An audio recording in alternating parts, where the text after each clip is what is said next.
Little awkward silence. I get it. You're taking it in. I am dressed like Forrest Gump. I understand. I did not do that on purpose. Mostly because when people think about Forrest Gump, they're like, "Run, Forrest, run!" And I'm not a runner. Like people used to talk in school, like, "Oh, when people get attacked, it's fight or flight." And I'm like, I better buy a gun because I'm not good at either of those. It's not really going to work. I am a polite Midwestern guy. That's it. That's me. I'm from Ohio. I'm polite. I was raised around football and religion, usually in that order, which nice, comfortable. Let me throw this down over here. I do have to let everyone know I was just diagnosed with depression, which sounds a little crazy because most people are just like, "Hey, you just seem a little bit less happy." I'm like, "Yeah, it's Midwestern depression. It's a polite depression. We don't want to make other people feel bad with it, so yeah, we're just a little bit less happy. That's all." And it's not really depression. It's dealing with stress. That's the tough one. So I'm like, "Hey, I know how to deal with stress." And they're like, "You shouldn't drink." I'm like, "Okay, I don't know how to deal with stress." Because again, that's a big Midwestern thing. So I am drinking water tonight. So hey, but if you have a chance, try some of the beers because they are fantastic. One of my favorite things to ever do is going to different places and trying the local drinks. I love it. I was in Canada, and I was up there, and I had a local drink. I'm like, "Oh, hey, this sounds wonderful," and let's try it. And like, "Yeah, let's whatever the locals are getting," and they're like, "It's called a red eye." I'm like, I don't know what that is, but I've heard of red eye gravy, and I'm in. I've not done shots of gravy, but we'll try. And red eye in Canada is it's beer and tomato juice. Exactly. You're ruining beer in a marinara. Like there's a better way to do this. And they saw my face. I was polite. I was going to try it, but I'm like, I don't want to have this drink. And they got mad at me. They're like, "Hey, this is a tradition. We've been doing this for generations." I said, "Well, so was polio, but we fixed that, right? And, we've made better choices. So you don't have to drink a red eye anymore." And so I just kind of want to put that out there. One of the things I've done to de-stress, I got a massage. Massages are fun if you like people touching you, and I don't.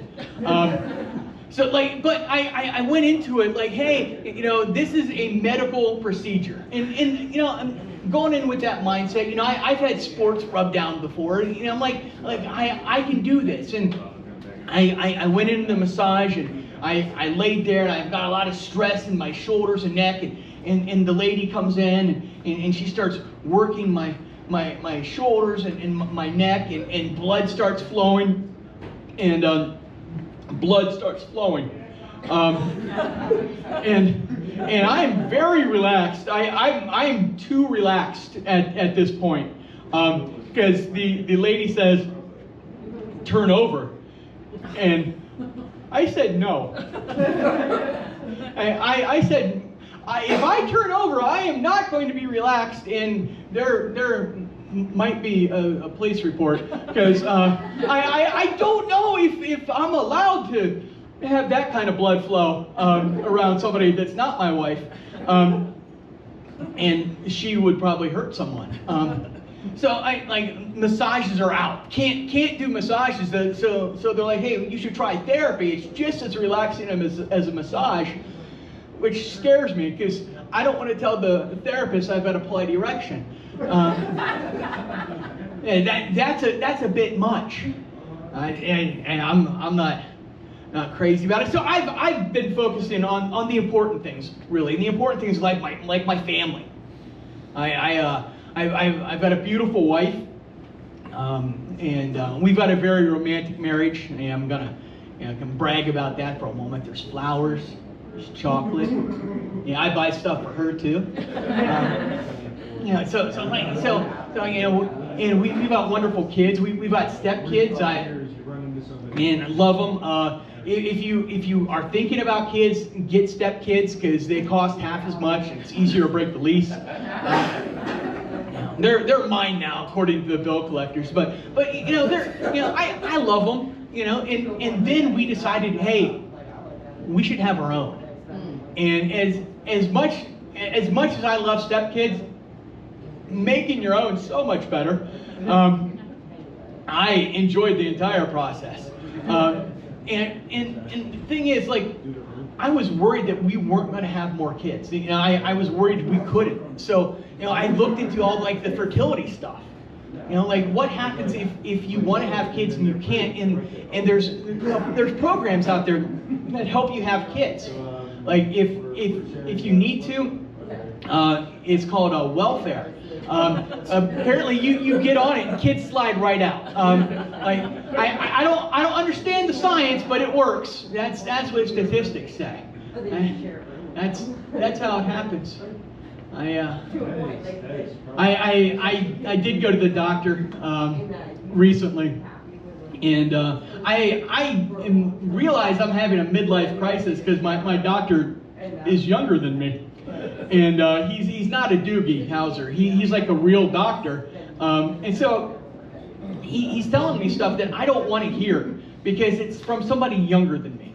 But he came in with results and he said, I've got low testosterone and I've got high estrogen. I'm a woman. Hey, don't you push your politics on me, pal, okay? This is my body, this is my choice, right? Like, we've got to fix this because my wife's not going to be thrilled.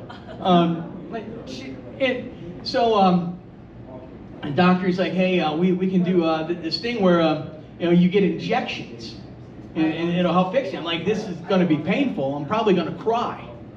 And he said, we know. That's what we're trying to fix. Hey,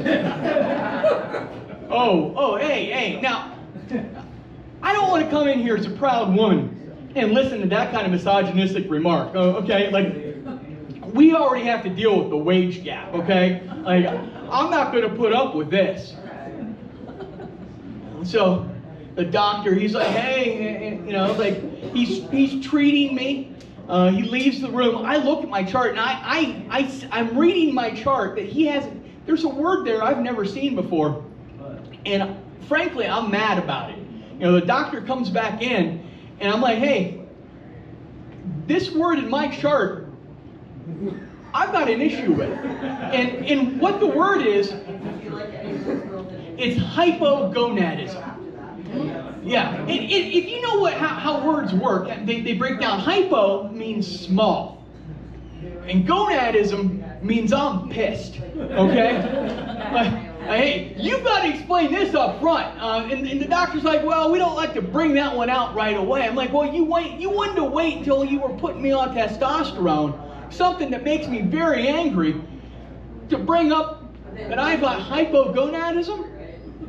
You didn't have the class to tell me earlier?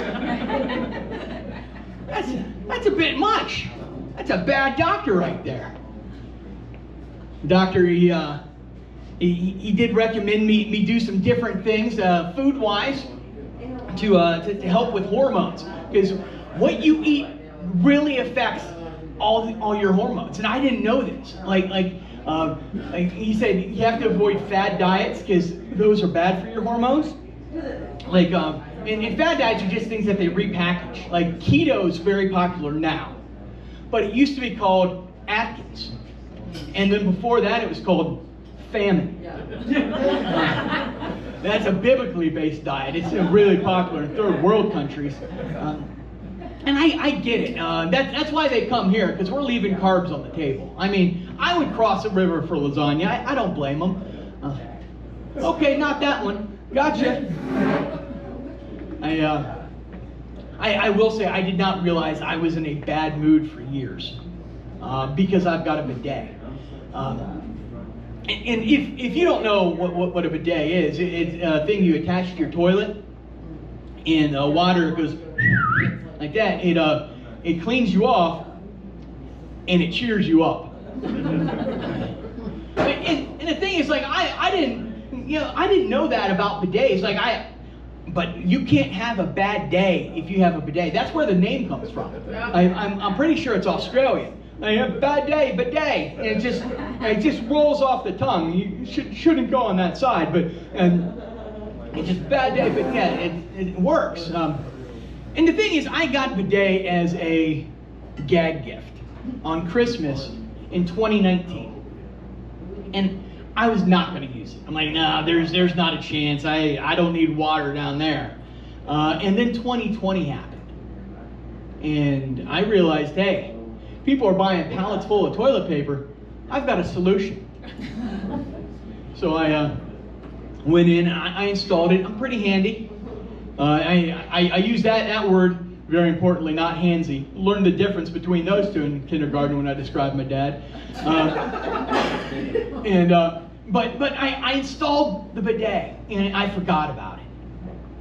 I went in the next morning. Business happened. You don't need to know that part. And I looked down and I saw a button. I thought, ooh, I better push this.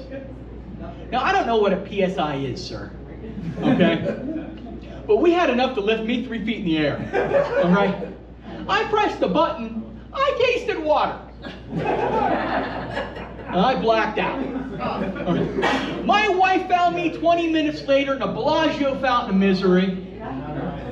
It's a beached whale in my own home. We saved on toilet paper, and you know what? Had to remodel a bathroom. So,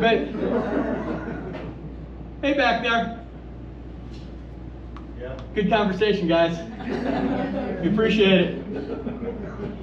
And so, yeah, it was. That's why I'm not allowed to do like home improvement projects by myself anymore. So like I had to put a ceiling fan in, so I had to call my dad over. I'm like, hey, Dad, you got to help me with this. And he's up there being handy, not handsy, handy. He's up there, and I just hear him say, "Dang it." I'm like, oh no, what's wrong? He's like, we lost a screw. I'm like, I'll find it. Where's it at? He's like, no, I swallowed it. I'm like, oh no. Like, we got to do something. We got to get you to the hospital. He's like, no, don't worry about it.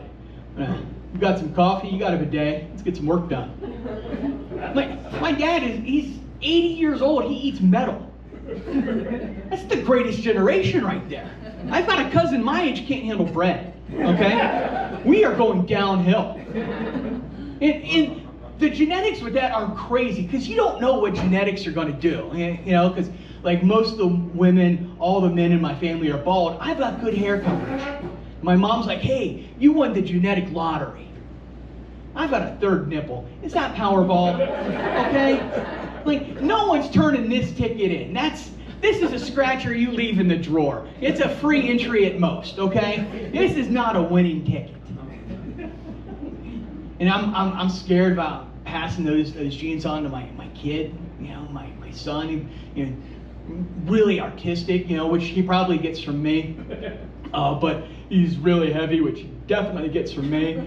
So you know, I'm trying to be healthy, you know, lose weight. I do have to admit that Brian mentioned that I'd lost some weight. I've lost over 100 pounds. Yeah, thank you for that. It was a lot of hard work, which is why I made the doctors do it. Yeah, like I wasn't in that situation because I was putting in effort. Let's put it that way. But you know, I was there. But there are other ways to lose weight. You know, there's groups out there that can help you, like Overeaters Anonymous. And I've been there. We're not that anonymous. And people can pretty much pick us right out of the crowd. And I'm like, yeah, there's one on stage right now. I'm like, hey, how's it going? Like people, like there's Weight Watchers. I scored the most points. Like a Michael Jordan of Weight Watchers. Oprah said, don't come back. I said, okay. It's yeah, but like I've got another cousin. His name's Jeff. He lost over 100 pounds as well. He did not use the doctor. He used a completely different method. He went with a self-care, home care thing. He took care of himself, made himself feel good. He also got massages, but he did that Chinese thing with the needles, heroin. Yeah, it peels the weight right off. That's a big one right there. But I will say the one thing, the one life-changing thing, the biggest one, the big test that the doctor ran that just made everything different. He weighed me. It doesn't sound like a big thing, but it was a huge thing because I usually just avoided that part. But they said, "Hey, we're going to weigh you," and they took me out of the private room into the public, and because the scales out there in the hallway where other people are, and I got out there, and it's one of those scales you go clunk and you tap and you clunk and you tap.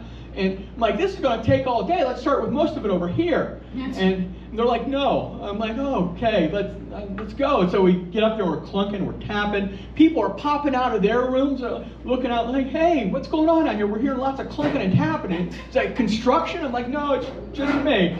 Like there's nurses over here making prop bets, like, hey, how far is this going to go? You know, when's he going to quit? You know, who's going to go first? And finally, we get to the number. The big number, and you know, everyone's looking at it and everyone just drops their eyes. Like everyone's embarrassed for me. And that's the part that is real tough. You know, finally, the doctor and I, we're making eye contact just like this. And he looks down. And this is the number. This is it right here. The come to Jesus moment. 370. I know. I was